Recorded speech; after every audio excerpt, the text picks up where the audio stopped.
بسم الله الرحمن الرحيم. السلام عليكم ورحمة الله وبركاته. ازيكم يا حبايبي؟ عاملين ايه؟ يا رب دايما تكونوا بخير وفي اتم صحة وفي اسعد حال ان شاء الله. هنعمل مع بعضنا النهاردة فراخ كنتاكي جناحة ودبابيس، ان شاء الله هتعجبكم وتعملوا زيها وهتعجبكم جدا وسهلة وبسيطة. بره بقت اسعارها اوفر قوي مهما تكون الحاجة غالية، بس مش بالطريقة دي. هنشوف بقى اول حاجة. احنا غاسلين الفراخ بتاعتنا وزي الفل زي ما انتوا شايفين اهي. وبصوا انا مقطعاها ازاي، بصوا عشان لما اجي اقليها ما يبقاش قلبها من جوه ني اهي.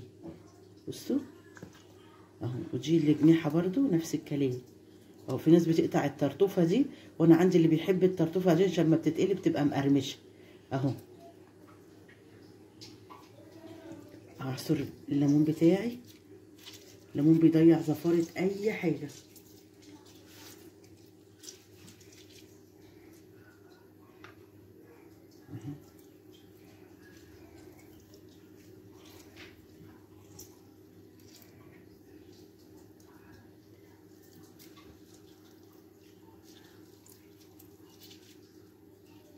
لو انت مش حابه الطرطوفه دي ممكن تقطعيها، ممكن تقطعي الحته بتاعت الكتف دي وما ترميهاش، حوشيهم لو احتجتي شوربه ولا حاجه لاي حاجه ممكن تسلقيها. بس انا ما بعملش كده، كل ده بيتقرمش عندي كده مع التحمير وبيبقى طعمه جميل. وهنشوف الطريقه وهتعجبكم جدا اهو. بس انا عملت الليمون بتاعي ومش هرمي الليمون، هحطه معاه برضو. الليمون بيمنع الزفاره. يا حبايبي هنحط معلقه فلفل اسود كبيره زي ما انتوا شايفين كده. اول حاجه هنحط شطه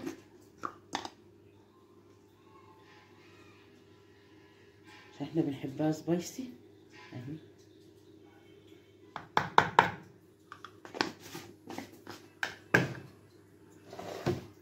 هنحط بابريكا معلقه حلوه برضو محترمه كده اهي. هنحط كركم. طبعا مش هقول لكم على فوائد الكركم عامله ازاي اهو.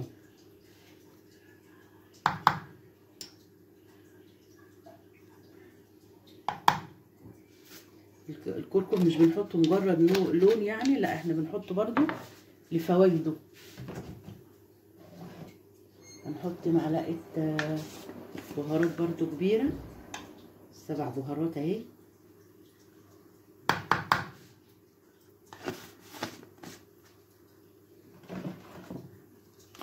نحط معلقه صغيره من الكمون، مش هنكتر الكمون قوي اهو.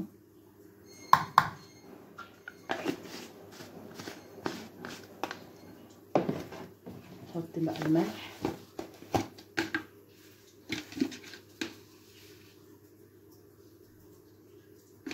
معلقتين حلوين كده عشان التتبيله دي ايه هتتركن جنبي شويه اهي عشان تبقى حقيقه وحلوه. هنحط بقى توم بودره وبصل بودره. هم انا جايباهم بس لسه ما فتحتهمش، حطيتهمش في البرطمان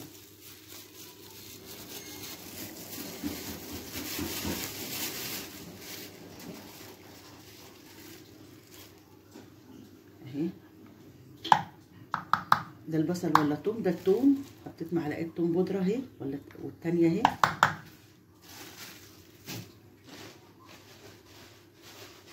وادي البصل برضو اهو.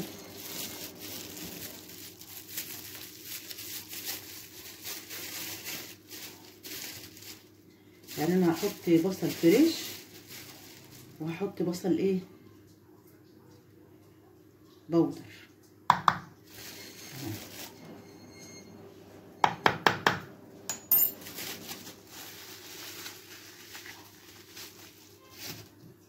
عندي ليمون تاني احط برضو. الليمون يا جماعه جميل جدا، مبيديش زفاره، بيديها مزازه شويه كده اهو. وبرده مش هرمي الليمون. اقلب بقى كل التوابل بتاعتي دي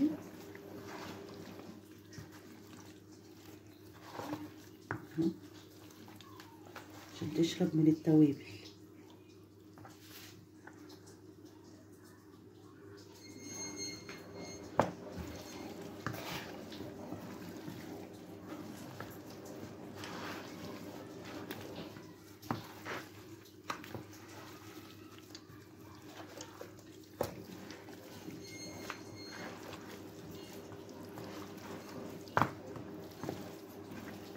بصوا كلها بقت توابل ازاي اهو، الملح والتوابل كلها. عندي برضو شويه هيل اللي هو الحبهان، احط لها برضو شويه بيديها تيست عالي جدا. ادي يا حبايبي حطيت شويه حبهان، حطيت البصل بتاع الفريش، وهسيبها بقى قيمه ساعتين كده في التلاجة على الرف. مهما تكون الدنيا بردت او ساقعه ما اسيبش حاجتي بره، برضو احطها جوه التلاجة على الرف، مش هتجمد وفي نفس الوقت ابقى انا حافظاها من ان طعمها يغير او ريحتها تغير او اي سبب من الاسباب يعني. اهو هسيبها يا حبايبي ساعتين بامر الله ونرجع لبعض تاني. واحلى لايك لاختكم ام يوسف. ادي يا حبايبي فات حوالي ساعتين واكتر على التتبيله بتاعتنا في الفراخ. هنعمل بقى الخلطه بتاعتنا في كوبايه ميه اهي، كوبايه زيها كوبايه دقيق،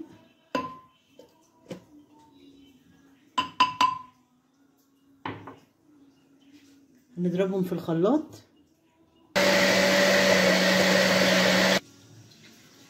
خلاص يا حبايبي كده انا ضربتها في الخلاط اهي.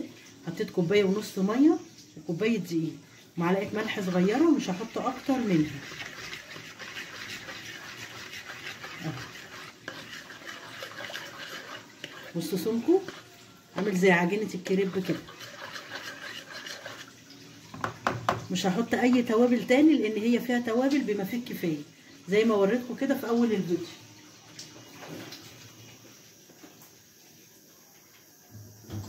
معايا كوبايتين كبار بقسماط اهو. حاطه الزيت، طبعا زيت غزير بيبقى كتير، ميبقاش قليل علشان خاطر تبقى الحته غطسانه في الزيت مستويه، ومش هعلي النار عليها قوي عشان ما تشعوطش مني ويبقى قلبها ني، لا.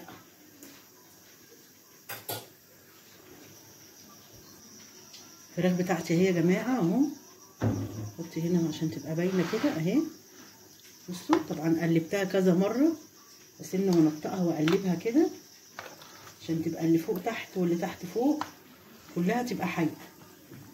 هنسمي الله وناخد اول قطعه كده اهي. بسم الله الرحمن الرحيم. نحطها في الايه، في الدقيق بالميه بتاعتها اهي. ناخد كمان قطعه كمان اهي.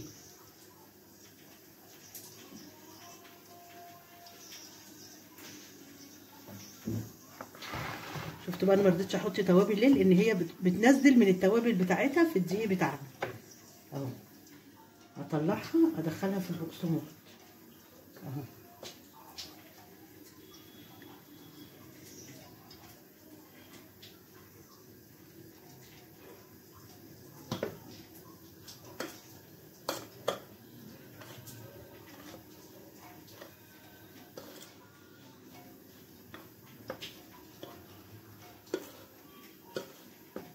والله عارفه تعملي بالمعلقه او بالشوكه ماشي، مش عارفه ممكن التدخل بالايدي عايزينها خناقه اهي. بصوا تشرب من البقسماط كده على قد ما ربنا يقدرك. خلاص يا حبايبي عملت الدقيق بالميه زي ما وريتكم كده، وحطيت الملح عليه، رحت حاطه بعد كده في البقسماط. كنت قايده على الزيت مشغله النار عليه على نار هاديه كده، ورحت حاطه الفراخ بتاعتي. وكل اللي هعمله بعد كده ان انا هغطيها، وزي ما انتم شايفين النار هاديه، انا مش معليه النار قوي عشان ما تبقاش طعمها ني، تبقى مستويه كده وتاكليها حلو.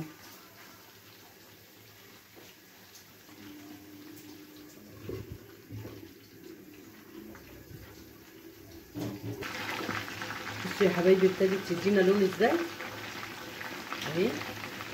قلبناها الناحيه التانيه، نغطيها تاني عشان البخار ده بيساعد على سوى الفراخ. ادي يا حبايبي عملنا احلى فراخ، صحه وهنا يا رب للي ياكل. وافتكروني دعوه حلوه لاختكم يوسف.